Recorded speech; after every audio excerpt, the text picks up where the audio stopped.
Que te alaben, Señor, todas tus criaturas. Desde el amanecer hasta más allá de la puesta del sol. Si el ave te alaba al levantarse el sol, yo también te alabo, mi Dios, mi luz y mi amor.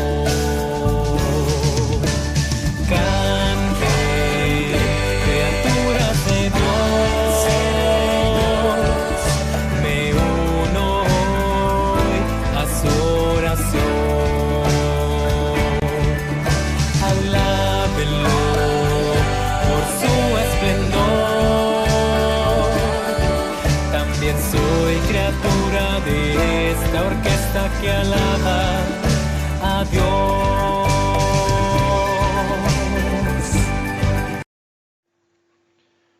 Hola hermanos, buenos días, buenas tardes, buenas noches, bienvenidos otra vez al programa Loado seas mi Señor, un programa de la Orden Franciscana Seglar Santa Rosa de Viterbo, de aquí de Santiago del Estero. Hola chicas, hola Agustina, hola Guadalupe. Hola a todos los oyentes. Aquí estamos, bueno, prestos, ya hemos celebrado la Pascua y estamos en esta semana también celebrando Pascua porque estamos dentro de la semana, lo que se llama la octava de Pascua y que va a concluir el próximo domingo. Bueno, la buena nueva de la resurrección dada en el misterio pascual se nos muestra como razón última de nuestra esperanza, como causa fundamental de nuestra alegría, porque Cristo ha querido hacernos a todos los hombres partícipes de su triunfo, que es el triunfo de la vida sobre el pecado. Bueno, como ya han venido escuchando los programas durante estas semanas de cuarentena, estas características en las que grabamos son diferentes de las acostumbradas.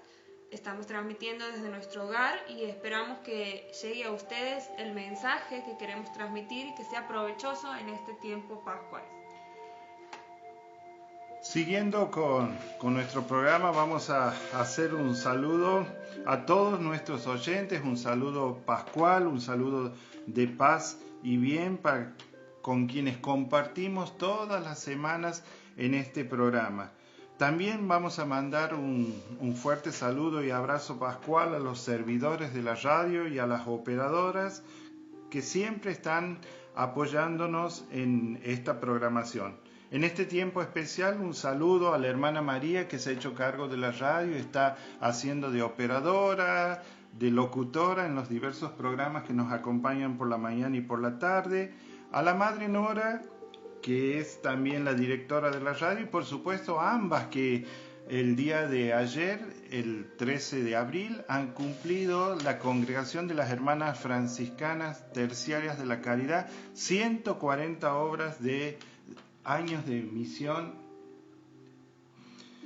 También nos acordamos de los aportantes de la radio que con su valiosa y generosa donación hacen posible que esta radio siga evangelizando y llevando el mensaje de Dios a distintos lugares de la provincia. Un saludo muy especial también pascual a todos nuestros hermanos seglares franciscanos. Para ellos, un fraternal abrazo en Cristo, María y Francisco de Asís, y deseamos que todos se encuentren en buenas condiciones a pesar de las circunstancias actuales. Y les recordamos qué podemos hacer en este tiempo de Pascua, en todos estos días. Podemos rezar en familia, leer la palabra de Dios, sobre todo los Hechos de los Apóstoles, el Evangelio de San Juan, meditarlos y adentrarnos en ella. Podemos realizar virtualmente adoraciones eucarísticas, vivir la Santa Eucaristía y las celebraciones por los distintos medios de comunicación. Bueno, tenemos algunas noticias, algunas novedades que son muy importantes y que hemos vivido este domingo de Pascua. Sí, bueno, las noticias que tenemos para compartirles son que el Consejo Episcopal Latinoamericano, el CELAM, ha consagrado sus pueblos a la Virgen de Guadalupe el día del Domingo de la Resurrección y afirma que este recurso en apariencia devocional posee un significado de la mayor importancia regional en esta situación de emergencia. Entonces, en este tiempo de pandemia, nos invitan a todos a consagrarnos a la Virgen de Guadalupe, a pedirle con humildad el cese de la pandemia del coronavirus, el milagro de la salud, si es la voluntad de Dios, pero principalmente le vamos a pedir el milagro de la fraternidad y la reconciliación.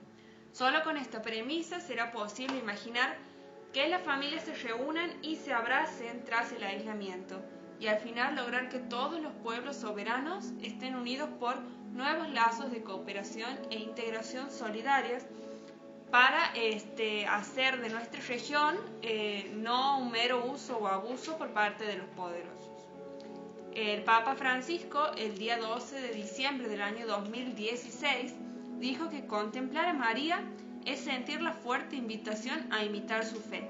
Su presencia nos lleva a la reconciliación, dándonos fuerza para generar lazos en nuestra bendita tierra latinoamericana, diciéndole sí a la vida y no a todo tipo de indiferencia, exclusión y descarte de pueblos o personas. Bueno, qué importante esto de habernos consagrado a la Virgen de Guadalupe, de haberle pedido que nos acompañe en este tiempo, que interceda ante su Hijo Jesús por todos los pueblos de América. Ella, que es la emperatriz de América, bueno, le pedimos que interceda por cada uno de nosotros, por cada una de nuestras familias, por nuestros países y también el mundo entero. Vamos viviendo este tiempo pascual, y en este tiempo de Pascua que vamos a llegar hasta la venida del Espíritu Santo, es decir, Pentecostés, hemos cambiado el rezo de que el rezo del Ángelus lo vamos a suplantar en este tiempo por el rezo del Regina Coeli, que durante este tiempo pascual se une en oración con la Reina del Cielo, con alegría unirnos a la Madre de Dios por la resurrección de su Hijo Jesucristo, que es un hecho que marca el misterio más grande de la fe católica. El rezo de la antífona de Regina Coeli fue establecida por el Papa Benedicto XIV en el año 1742 y decíamos que reemplaza durante el tiempo pascual al rezo del Ángelus, cuya meditación se centra en el misterio de la Encarnación. El Regina Coeli se reza 3 veces al día, al amanecer, al mediodía y al atardecer, como una manera de consagrar el día a Dios y a la Virgen María. No sabemos quién es el autor de esta oración litúrgica que data del siglo XII, pero sí sabemos que era repetida por los frailes menores franciscanos después del rezo de las completas en la liturgia de las horas en la primera mitad del siglo XIII. Bueno, desde allí comenzó a popularizarse y a extenderse este rezo por todo el mundo cristiano. ¿Qué les parece ahora, hermanos, si nos ponemos en oración y justamente hacemos esta oración del Regina Coeli como una manera de elevar nuestros ruegos a la Madre del Cielo? Bueno, en el nombre del Padre, del Hijo y del Espíritu Santo. Amén. Reina del cielo, alégrate, aleluya. Porque el Señor, a quien has llevado en tu vientre, aleluya. Has resucitado según su palabra, aleluya. Ruega al Señor por nosotros, aleluya. Oremos. Oh Dios, que por la resurrección de tu Hijo, nuestro Señor Jesucristo, has llenado el mundo de alegría, concédenos por intercesión de su Madre, la Virgen María, llegar a los gozos eternos. Por Jesucristo nuestro Señor. Amén. Gloria al Padre, al Hijo y al Espíritu Santo. Como era en el principio, ahora y siempre, por los siglos de los siglos. Amén. Gloria al Padre, al Hijo y al Espíritu Santo. Como era en un principio, ahora y siempre, y por los siglos de los siglos. Amén. Gloria al Padre, al Hijo y al Espíritu Santo. Como era en un principio, ahora y siempre, y por los siglos de los siglos. Amén.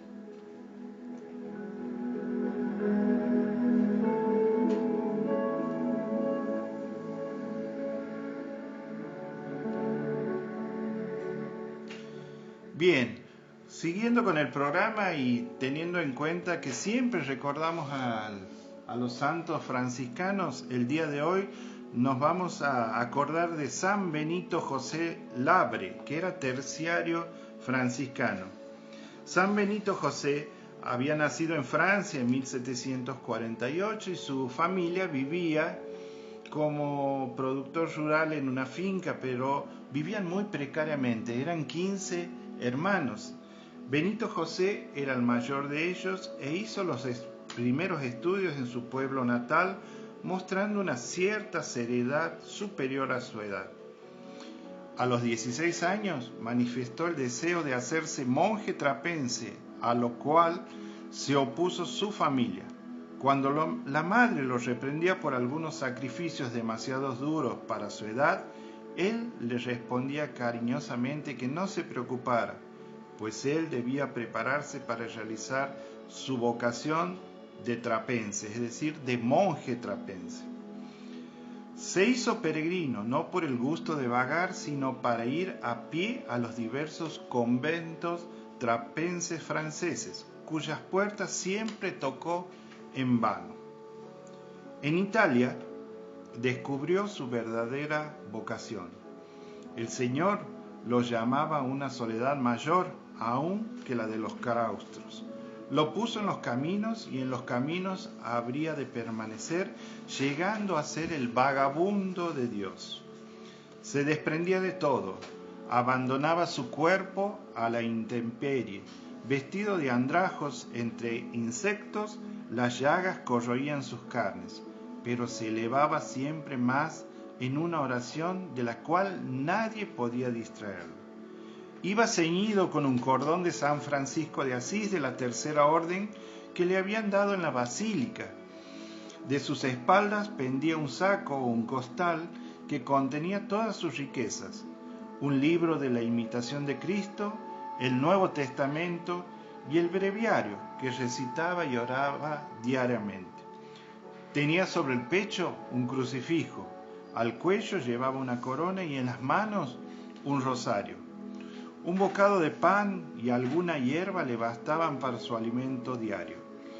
Lo que recibía por caridad y juzgaba superfluo lo daba a los pobres. Casi siempre dormía al aire libre, al pie de un árbol, al lado de una cerca.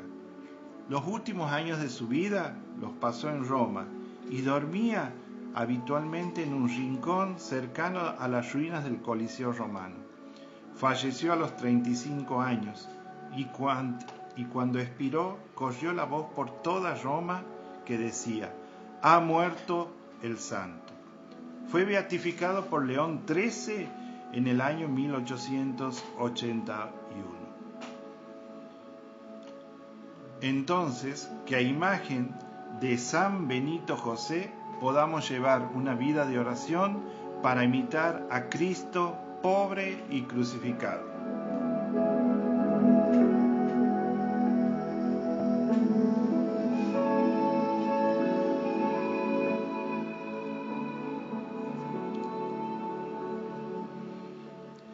Hermanos, vamos a preparar nuestro corazón para escuchar la palabra de Dios, aquella que hemos escuchado en el domingo de Pascua.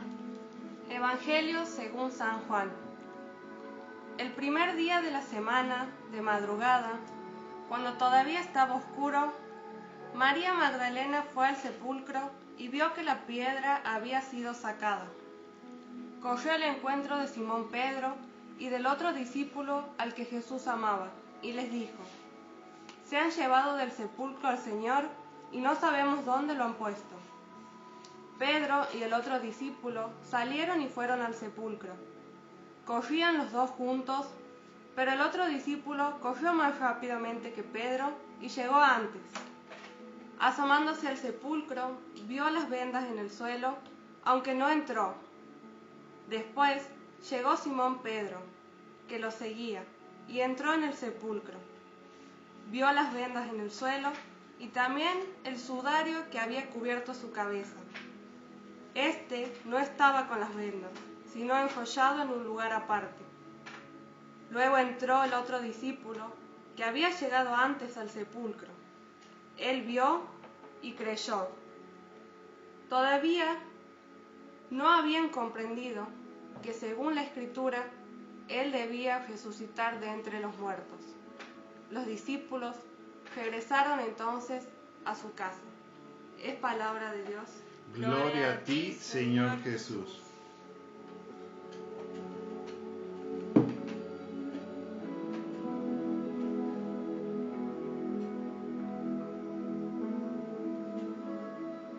Bueno, hermanos, vamos a meditar el Evangelio que acabamos de escuchar con un pequeño canto.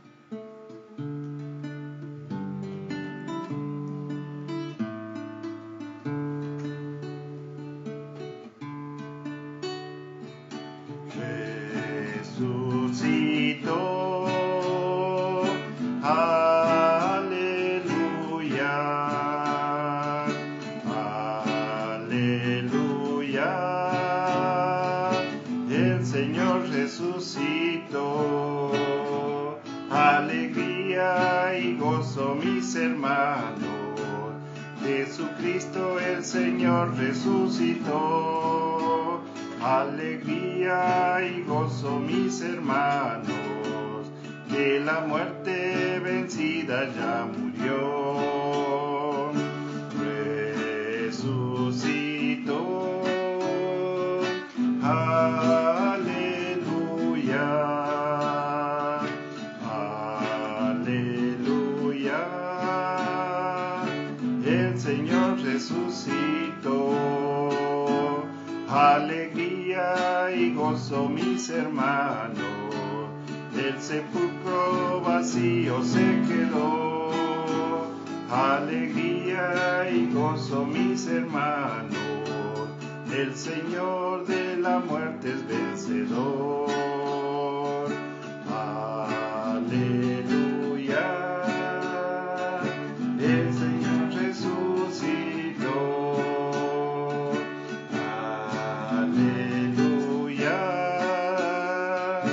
El Señor resucitó.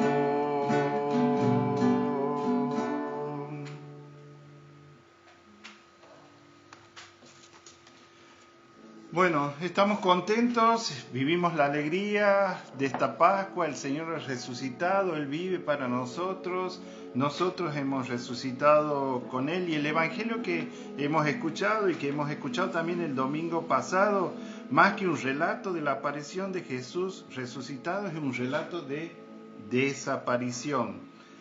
¿Por qué digo de desaparición? Porque lo que encuentra María Magdalena y los dos apóstoles no es la manifestación gloriosa del resucitado, sino que encuentran un sepulcro vacío. Ante ese hecho caben dos interpretaciones. La primera es la actitud inicial de María Magdalena, que dice: se han llevado del sepulcro al Señor y no sabemos dónde lo han puesto. La otra es la respuesta de fe de los apóstoles: vio y creyó. La actitud más evidente, la más obvia, es sin duda la de María Magdalena. Se observan en sus palabras que hay una enorme carga de amor y de cariño por el Señor, pero su perspectiva se queda en una distancia muy corta. En cambio, la actitud de los apóstoles es bastante diferente. Llegan al sepulcro y observan lo que ha sucedido. Solo después se le abre la inteligencia y comprenden lo que no habían entendido antes en las Escrituras, que Él había de resucitar entre los muertos. Jesús, en este Evangelio, es curiosamente el gran ausente, pero al mismo tiempo la auténtica fuerza que dinamiza la vida de nosotros, de los creyentes. Solamente están las vendas y el sudario, que son testigos mudos de que ahí estuvo su cuerpo muerto. Pero es precisamente sobre ese vacío cómo se afirma la fe. No nos dijeron que la fe era creer lo que no se ve, pues aquí tenemos una prueba concreta. Es esa fe que hemos recibido el día de nuestro bautismo, y es en torno a la ausencia de Jesús que brota la convicción de que Él está vivo, de que Él ha resucitado. No han sido los judíos o los romanos los que se han llevado su cuerpo. Ha sido Dios mismo, que tantas veces habló, el que lo ha levantado de entre los muertos y le ha dado una vida nueva, una vida diferente, plena. Jesús ya no pertenece al reino de los muertos, sino que está entre los vivos de verdad. En esa vida nueva, su humanidad queda definitivamente tránsida de divinidad. La muerte ya no tiene poder sobre él. No hay pruebas, ¿no?, de la resurrección de Jesús. No ha habido policías, ni los romanos, ni los sacerdotes, los escribas, nadie ha estado presente en este momento. No ha habido jueces, periodistas, como hubiese habido si Jesús resucitaba en la actualidad. Nada de eso, solamente que el testimonio de las primeras personas que han visto este acontecimiento, que han vivido y que se ha transmitido a través de los siglos. De voz en voz, de vida en vida, ha ido pasando el mensaje. Jesús ha resucitado. Muchos han encontrado en esa fe una fuente de esperanza, de vitalidad, de energía que ha dado sentido a sus vidas. La vida de tantos santos, canonizados o no, es testimonio de ello. No hay pruebas, no hay ninguna prueba en ese momento, no las hubo. Hoy sabemos que sí, con las pruebas del Santo Sudario y tantos estudios que se han hecho científicos, existen las pruebas de que Jesús resucitó, pero en ese entonces no había pruebas y seguramente había muchas dudas, mucho miedo. ¿Qué ha hecho que el mensaje llegue hasta nosotros el día de hoy? La confianza en la palabra de aquellos testigos y que nos ha abierto un camino hacia una nueva forma de vivir. Por eso sería bueno que nos preguntemos si creemos todos en la resurrección de nuestro Señor Jesucristo.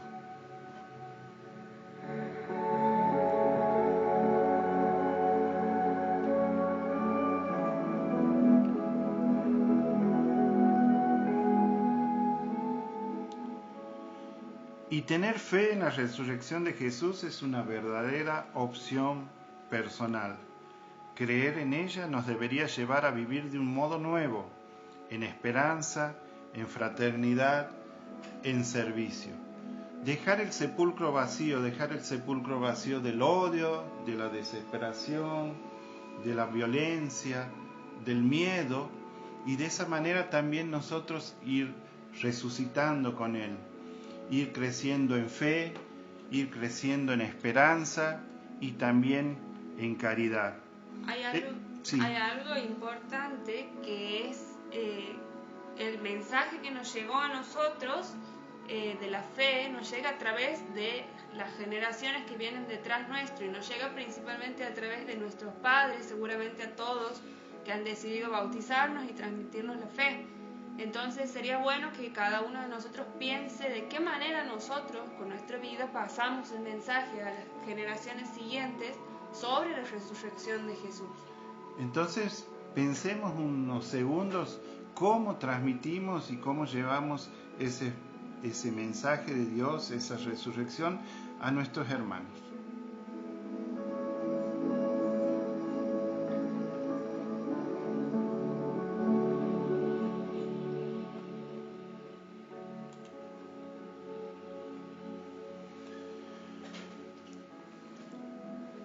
Este nuevo resucitar de nosotros debe tener aspectos concretos en la vida. ¿Cómo podemos mostrar esos aspectos y manifestar esa nueva vida? ¿En qué aspectos concretos de la vida, de nuestra familia, de nuestro grupo de amigos, de nuestra comunidad? ¿Cómo pasar a las generaciones siguientes justamente ese mensaje que nos dijo Agustina?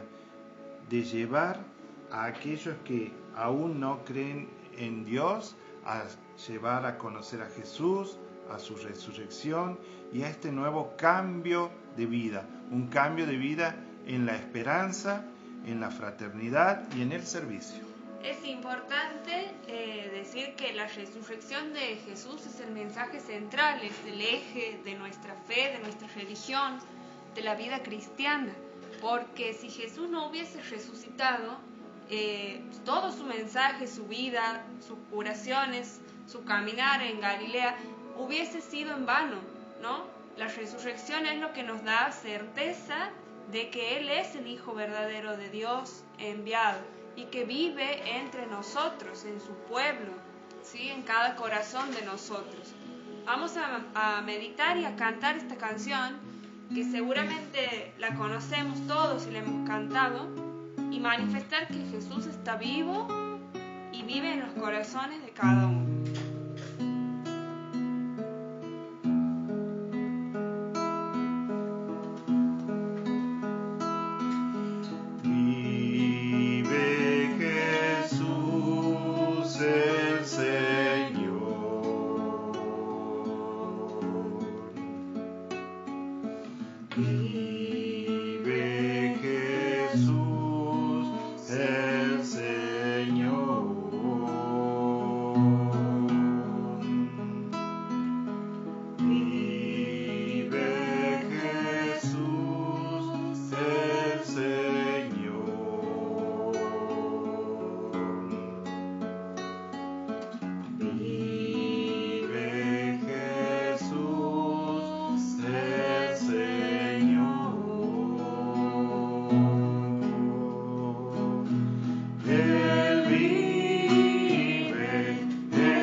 Esa tumba vacía nos remite a una plenitud de eternidades que nadie ha podido desmentir. No hemos sido testigos, pero nuestra fe nos da la certeza de que Él ha resucitado. Esa mañana de Pascua han empezado a renacer todas las esperanzas que parecían perdidas para siempre. Se fueron los miedos y se nos ensancha el corazón. El resucitado pone un suave bálsamo en nuestras heridas y se multiplican los millones de gente que a lo largo de la historia han poblado y seguirán poblando esta tierra, sobre todo en aquellos que se sienten excluidos de toda esperanza humana. Según nos cuentan los diferentes evangelios, ¿no? Los diferentes relatos de la resurrección, al despuntar el alba es el mismo Cristo que anuncia a las mujeres que Él ha vencido la muerte. Y es importante decir que las mujeres en ese momento eran excluidas, ¿no? Eran las que no tenían esperanza, tal vez en una sociedad que no eran protagonistas o que no tenían lugar. Y es Jesús, a las primeras personas que se les aparece, ¿no? Es a las mujeres. Así que hay que destacar este Cristo que está en busca de los más necesitados, de los olvidados por la sociedad, desde el primer momento, siempre Él dando lugar a los pequeños. Como dice el Papa Francisco, yendo a las periferias existenciales, donde se encuentran los excluidos. Y hablando del Papa Francisco y relacionando también con San Francisco de Asís y la Pascua, nuestro padre seráfico también tenía una cierta predilección por el tiempo pascual. Él hablaba del gran misterio de la resurrección de Cristo. Solo de él sale un sinfín de palabras que expresan júbilo, alegría, alabanza, canto, conmoción, danza, ofrecimiento. es la profundidad que tiene Francisco de Asís de su experiencia de la resurrección del Señor, siempre expresada en todas estas palabras y tomadas en su mayoría de la Escritura y de la liturgia, todas hiladas por la fe y el amor en el corazón de un hombre profundamente creyente. San Francisco, lo hemos mencionado en el programa anterior, que él han sido impresas en él las llagas de la pasión de Jesús, ¿no? Y él al final de su vida dice una frase: me sé de memoria a Cristo crucificado. Francisco es un hombre que ha abrazado y ha curado con ternura el cuerpo crucificado de Cristo en los hermanos leprosos, o sea que es de imaginarse cómo él vivió la resurrección, la Pascua, qué significaba para él, luego de haber vivido tan profundamente unido a Jesús sus dolores. Esta alegría, este júbilo y este canto de alabanza son verdaderos porque han pasado por la experiencia de la cruz y son frutos de la resurrección. Ni el mundo ni ningún revés de la vida se los podrán quitar. Francisco fue aprendiendo que las alegrías que no nacen de la cruz, con todo lo que esto significa, son como fuegos artificiales. Duran lo que duran, se van desvaneciendo poco a poco. De ahí que él pidió a sus hermanos con insistencia: decid entre la gente que el Señor reinó desde el madero. Justamente ese madero donde fue clavado Jesús es donde él comienza su verdadero reinado, donde él ya venía proclamándolo, y él se convierte en el rey de los judíos, tal cual como dice la inscripción: Jesús de Nazaret, rey de los judíos, rey de todos nosotros, de todos los creyentes, de los cristianos católicos y de los cristianos también. Y en esta Pascua de Resurrección anclemos nuestra esperanza y la fuente de nuestra alegría a la cruz de Jesús, que es el árbol de la vida. Dejemos que esta fuente riegue nuestras esperanzas y las alegrías más pequeñas, las del cada día, para que las haga más verdaderas, las ensanche y las purifique. Eso es lo que le pedía también a sus hermanos Francisco de Asís. Y Francisco de Asís tenía un salmo escrito en el oficio de la pasión que nos habla del triunfo de la resurrección del Señor y expresa lo siguiente: Pueblos todos, batid palmas, aclamad a Dios con gritos de júbilo, porque el Señor es excelso, terrible, Rey grande sobre toda la tierra, porque el Santísimo Padre del cielo, nuestro Rey antes de los siglos, envió a su amado Hijo desde lo alto y realizó la salvación en medio de la tierra. Alégrense los cielos y exulte la tierra. Conmuévase el mar y cuanto lo llena. Se alegrarán los campos y todo lo que hay en ellos. Cantadle un cántico nuevo. Cantad al Señor toda la tierra, porque grande es el Señor y muy digno de alabanza, más temible que todos los dioses. Familias de los pueblos, ofreced al Señor gloria y honor. Ofreced al Señor gloria a su nombre. Ofreced vuestros cuerpos y llevad a cuestas su santa cruz, y seguid hasta el fin sus santísimos preceptos. Tiemble en su presencia la tierra entera. Decid entre las gentes que el Señor reinó desde el madero.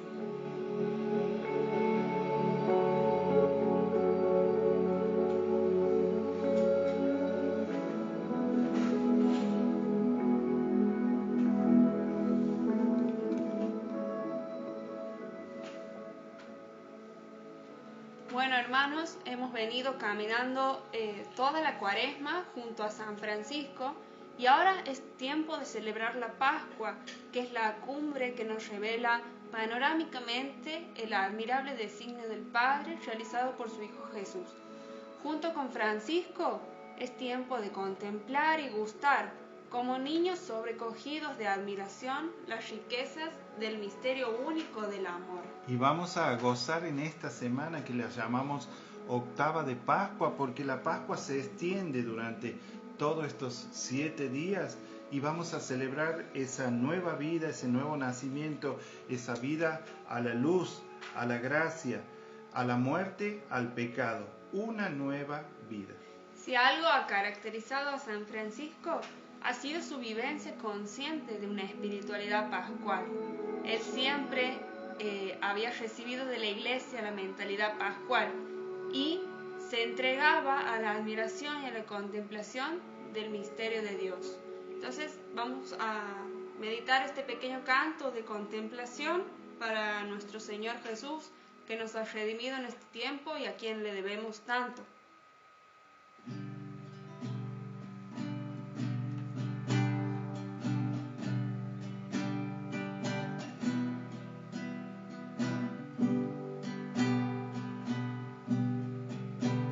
Solamente una palabra, solamente una oración, cuando llega tu presencia, oh Señor. No me importa en qué lugar de la mesa me hagas sentar,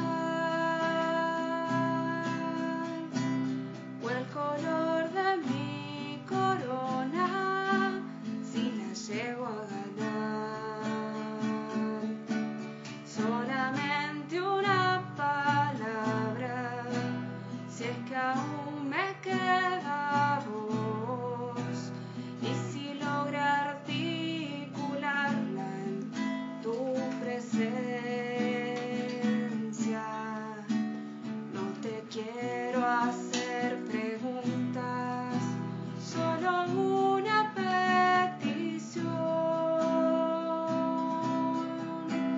Y si puede ser a solas, mucho mejor.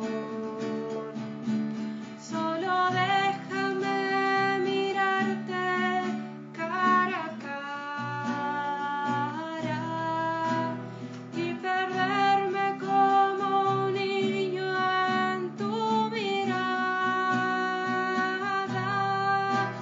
y que pase mucho tiempo y que nadie diga nada, porque estoy viendo al Maestro cara a cara. Que se ahogue mi recuerdo en tu mirada. Quiero amarte en el silencio y sin palabras, y que pase mucho tiempo y que nadie diga nada. Solo déjame mirarte cara a cara.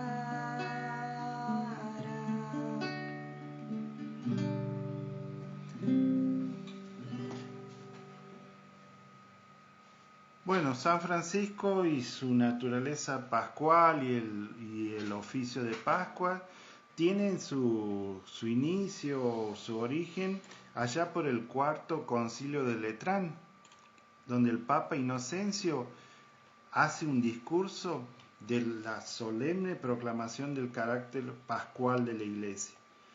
Con gran deseo he deseado comer esta Pascua con vosotros antes de sufrir. Quizás me preguntéis, ¿qué Pascua deseas comer con nosotros?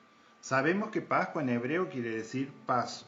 Por eso vamos a decir que hay 3 Pascuas que yo deseo comer con vosotros. Una corporal, otra espiritual y la tercera, la eterna. La Pascua corporal es el paso de un lugar a otro para liberar a Jerusalén. La Pascua espiritual, el paso de un estado a otro para la reforma de la Iglesia universal. Y la Pascua eterna como un paso de una vida a otra para conseguir la gloria de Dios. Entonces Francisco de Asís sabía de este discurso y quedó impresionado con él. Y Francisco aceptaba esto de la Pascua y fue tal la aceptación que ese signo lo evocó durante toda la vida. entiende que su misión es la de hacer pasar a los cristianos a una vida más evangélica por medio de la pobreza. Y hubo un encuentro maravilloso entre el mensaje de este cuarto concilio de Letrán y el espíritu de San Francisco de Asís. A partir de este momento se inicia una importante etapa en la creación de la espiritualidad pascual de San Francisco de Asís. 8 siglos más tarde, nos reconocemos en Francisco, nos encontramos en este hermano que revivía tan espléndidamente las diferentes fases del misterio del Señor, que se asombraba de las maravillosas pascuales, que las cantaba y que educaba a sus hermanos utilizando el lenguaje pascual de la Biblia y la liturgia. Vivía justamente el misterio de la pasión, la muerte y la resurrección a la luz de este particular evento que nos impulsa a todos nosotros más ahora en este tiempo a abandonar el miedo y a abrirnos las puertas de nuestra mente, de nuestro corazón, permitiendo que Dios opere en forma inédita en los corazones de los hombres y de las mujeres de buena voluntad que luchan día a día por promover la justicia social, los bienes morales, la paz y la libertad en beneficio de todos. Un pasaje evangélico que ya lo vamos a leer el próximo domingo, se trata de las apariciones de Jesús resucitado, no solo a unos pocos, sino a todos los discípulos reunidos en el cenáculo, la tarde de aquel día, el primero de la semana. Este pasaje en realidad nos narra 2 apariciones separadas por 8 días. Estos 2 momentos nos ayudarán a establecer un espacio temporal que nos permitirá comprender mejor un momento progresivo en la fe de todos los discípulos que tienen el privilegio de contemplar con sus propios ojos la presencia de Jesús resucitado. Y entre esos discípulos está Tomás. Vamos a decir la cita bíblica, así la puedan leer nuestros oyentes en su casa. El Evangelio de San Juan, capítulo 20, del versículo 19 al 31. Bueno, en la primera aparición, las puertas del lugar estaban cerradas por miedo a los judíos. El texto comienza diciendo la tarde de aquel día, que no es una casualidad. Sabemos que antes los papiros en donde se escribía la Biblia, o sea, los relatos estos, era muy caro de escribir. Entonces, cada palabra que está escrita en el Evangelio no es casualidad, sino que todas las palabras tienen un significado. La tarde de aquel día hace parte del estilo narrativo del evangelista, al que le gusta presentar escenarios naturales de contraste. Entonces nos podemos imaginar como una tarde, una habitación sin mucha luz, dentro de la cual se hace difícil hasta reconocerse entre sí los rostros, no había electricidad como hay hoy en día. Esta expresión podría representar la incertidumbre, el desánimo y también el miedo al que se enfrentan los que están reunidos. Todos los discípulos están pensando y recordando cómo murió Jesús, el Maestro, el que estaba en medio de ellos. El miedo surge, es el miedo al futuro, a lo diferente. ¿Qué van a hacer? Claro, sin el Maestro? Recordemos que su Maestro, que tanto los acompañó, de repente no está más, pensando que es necesario tener las puertas cerradas. El sentir de los discípulos nos parece lógico y normal después de haber visto la crueldad con la que habían tratado a Jesús. Ellos seguramente como humanos, como todos nosotros, han necesitado tiempo para asimilar o algo que pueda activar en ellos el deseo de emanciparse, de salir, de buscar la luz, ¿no? El signo de las puertas cerradas representa una situación muy humana para proteger las pocas seguridades que tenemos y obviamente la propia persona. ¿Qué hace Jesús ante esto? Él entra y se pone en medio de ellos. Y ese ponerse en medio de ellos es darse a conocer. Él está vivo, está resucitado, quiere darse, decíamos, a conocer a sus discípulos. Ya había tenido su primera aparición a las mujeres. Y les dice, la paz esté con ustedes. Les muestra sus manos y su costado. Y el Evangelio subraya que aún así todo ese miedo y tristeza que habían sentido hasta unos segundos antes de que se aparezca el Señor cambia y se transforma en alegría. Y hay uno de los discípulos que no se encuentra en ese momento, que es Tomás, el gemelo, que quiere decir eso. Es verdad, él es el protagonista de la segunda aparición de Jesús, que es el personaje clave, el cual también vamos a analizar. Muchas veces nosotros podemos ser Tomás. Muchas veces, casi siempre somos Tomás porque somos incrédulos y nos falta fe. Así es, bueno, pasan 8 días desde esta primera aparición y uno se pregunta por qué Jesús deja pasar tantos días y deja que Tomás esté tanto tiempo con la duda, ¿no? Como has dicho, el nombre de Tomás significa hermano gemelo, ¿no? Y detrás de esta traducción se esconde alguna intencionalidad teológica. El gemelo es un doble, es uno que se parece a otro. Y en el texto, Tomás desempeña un papel caracterizado por 2 momentos, muy diferentes entre sí. Primero, la duda, y luego, que la resuelve cuando encuentra al Señor, ¿no? Es el hombre que se encuentra cara a cara y cree y le dice, Señor mío y Dios mío. Es encontrarse cara a cara con Jesús y decir, Tocar, Señor, sentir sus llagas. Y decir, Señor mío y Dios mío. ¿Cuántas veces no lo experimentamos nosotros con nuestras dudas, con nuestra falta de confianza en el Señor, con nuestra querer hacer las cosas por nosotros mismos y creer que nos valemos por nosotros mismos? Y muchas veces no nos ponemos en manos de Jesús y dudamos y flaqueamos y perdemos la esperanza. Y necesitamos muchas veces, o le exigimos a Dios pruebas, le exigimos hechos como Tomás, ¿no? Que no creyó sin ver, sino que le exigía ver para poder creer. Vamos a pedirle al Señor entonces que nos conceda la gracia de poder creer y creerle a Él sin verlo, o incluso en aquellos momentos de la vida en donde pareciera que Él no está.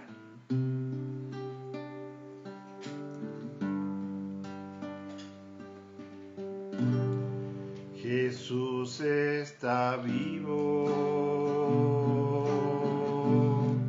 Jesús el Señor, por eso proclamo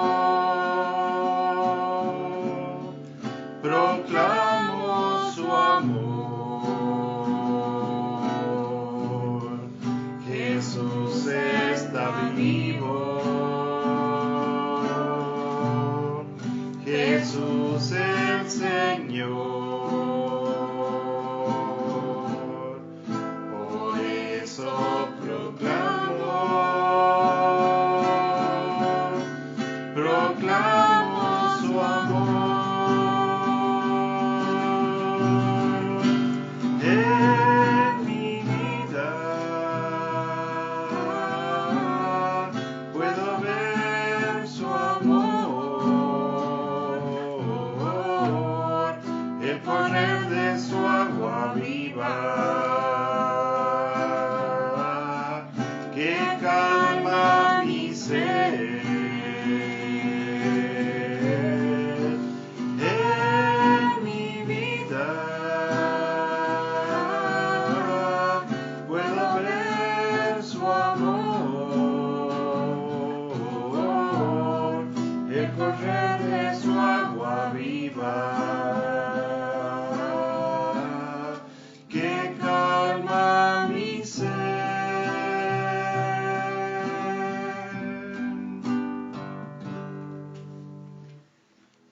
Bueno, y para ir cerrando nuestro programa, les traemos una última propuesta, el Vía Lucis.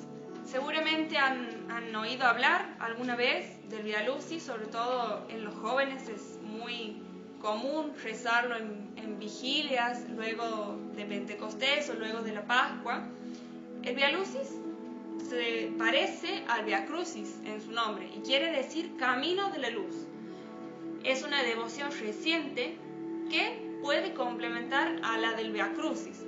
Aquí se reconocen 14 estaciones con Cristo triunfante desde la resurrección hasta Pentecostés, siguiendo por supuesto el relato evangélico. Desde el domingo de Pascua hasta Pentecostés, como vos dices, Agustina, hay 50 días llenos de acontecimientos inolvidables y trascendentales que los cercanos a Jesús, sus discípulos, su familia, sus amigos, lo vivieron intensamente con una gratitud y con un gozo inimaginable. Así es, de la misma manera en que meditamos el Calvario de Jesús, también queremos seguirlo en su camino de gloria, en el momento de alegría, de júbilo de sus discípulos y las personas que estaban con él. Entonces, este es el sentido de la propuesta del Vía Lucis. Y es una devoción que se recomienda rezarla en el tiempo pascual y luego todos los domingos del año que están estrechamente vinculados a la resurrección de Cristo. ¿Cómo se reza el Vía Lucis? Bueno, el esquema de esta devoción es muy similar al que se utiliza para rezar el Vía Crucis. En primer lugar, se enuncian las estaciones, hemos dicho que son 14, se hace una presentación que encuadra la escena y se predica el texto evangélico correspondiente.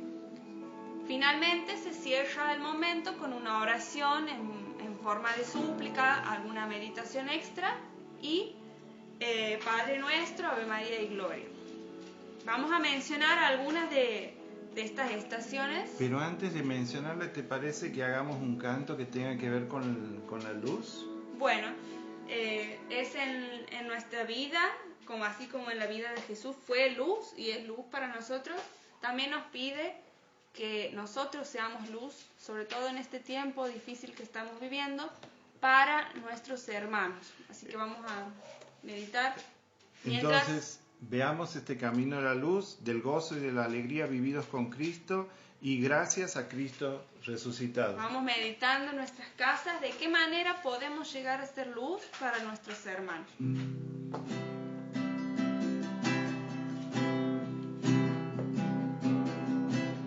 Tienes que encender una luz aunque sea pequeña. Si ella se apaga, este mundo será una tiniebla. Tienes que arriesgarte a creer y no cerrar más tu puerta. Vale la pena su brillo aunque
los encuentros de Jesús con los suyos, llenos de intimidad y de esperanza, el Señor parece jugar con ellos, aparece de improviso, donde y como menos esperan, les llena de alegría y de fe, y desaparece dejándoles de nuevo esperando. Pero después de su presencia viene la confianza firme, la paz que ya nadie podrá arrebatarle. Todo se ilumina de una luz nueva. El Vía Lucis es el camino de la luz, del gozo y la alegría vividos con Cristo y gracias a Cristo resucitado. Vamos a vivir con los discípulos su alegría desbordante que sabe contagiar a todos. Vamos a dejarnos iluminar con la presencia y acción de Cristo resucitado, que vive ya para siempre entre nosotros. Vamos a dejarnos llenar por el Espíritu Santo que vivifica el alma. Y en este Vía Lucis decíamos que había estaciones. Y en la primera estación vamos a recordar que Cristo vive y ha resucitado. En la segunda, el encuentro con María Magdalena. La tercera, Jesús se aparece a las mujeres. En la cuarta vemos cómo los soldados custodian el sepulcro de Cristo. Luego en la quinta vemos a Pedro y a Juan contemplar el sepulcro vacío. En la sexta, Jesús en el cenáculo se aparece y muestra sus llagas a los apóstoles. La séptima estación, en el camino de Emaús. La octava, Jesús da a los apóstoles el poder de perdonar a los pecados. En la novena estación, Jesús fortalece la fe de Tomás. En la décima, Jesús resucitado se aparece en el lago de Galilea. En la undécima, Jesús confirma a Pedro en el amor. En la duodécima, la despedida. Jesús encarga la misión a los apóstoles. La 13ª, Jesús asciende al cielo. En la 14ª, la venida del Espíritu Santo en Pentecostés. Es así como hemos recorrido estas 14 estaciones del Vía Lucis. Y los invitamos a que los recen y mediten en sus casas. Bien podrían conseguirse algún librito o en internet. O en internet mismo. El rezo del Vía Lucis, que no debemos confundirnos con el Vía Crucis. Hermanos, vamos llegando al final del programa, que espero que haya sido de su agrado. Hemos tratado de conversar sobre esta octava de Pascua, sobre la vida de Francisco de Asís y la Pascua, el Vía Lucis, y vamos a hacer nuestra oración final. A ver, Guadalupe. Señor y Dios nuestro, fuente de alegría y de esperanza, hemos vivido con tu Hijo los acontecimientos de su resurrección. Haz que la contemplación de estos misterios nos llene de tu gracia y nos capacite para dar testimonio de Jesucristo en medio del mundo. Te pedimos por tu Santa Iglesia que sea fiel reflejo de las huellas de Cristo en la historia y que llena del Espíritu Santo manifieste al mundo los tesoros de tu amor, santifique a tus fieles con los sacramentos y haga partícipes a todos los hombres de la resurrección eterna. Por Jesucristo nuestro Señor. Amén. Amén. En el nombre del Padre, del Hijo y del Espíritu Santo. Amén. Bueno, hermanos, hemos llegado al final del programa de hoy, de Loado sea mi Señor, una propuesta, como decíamos al principio, de la Orden Franciscana Seglar Santa Rosa de Viterbo. Los estaremos encontrando y escuchándonos la próxima semana, si Dios así lo permite. Les agradecemos a Agustina, a Guadalupe, también a Silvia, que nos ha acompañado en este momento para poder realizar este programa, como decíamos, desde nuestro hogar. Un saludo de paz y bien para todos. Paz y bien, hermano.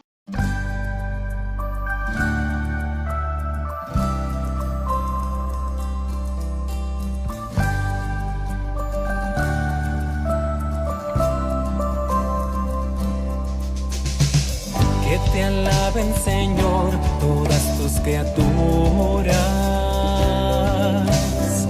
desde el amanecer hasta más allá de la puesta del sol.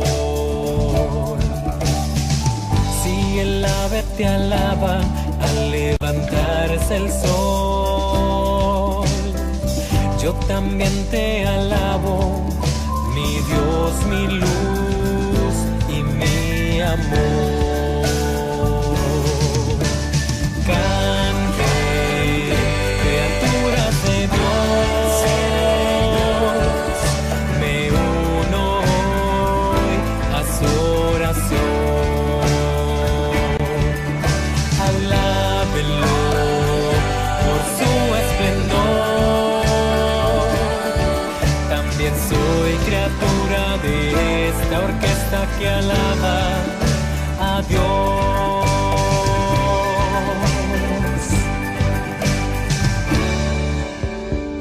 Cuando cae la noche y brilla la luna,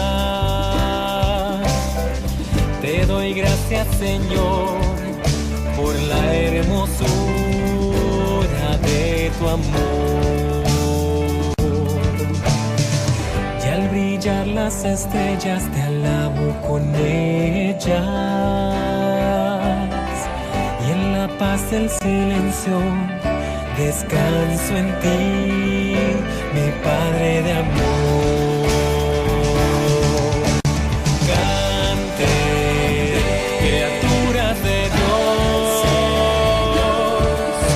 me uno hoy a su oración.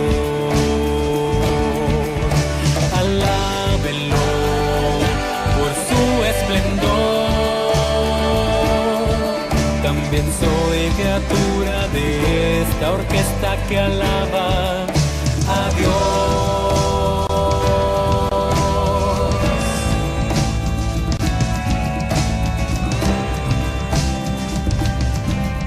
Que alaba a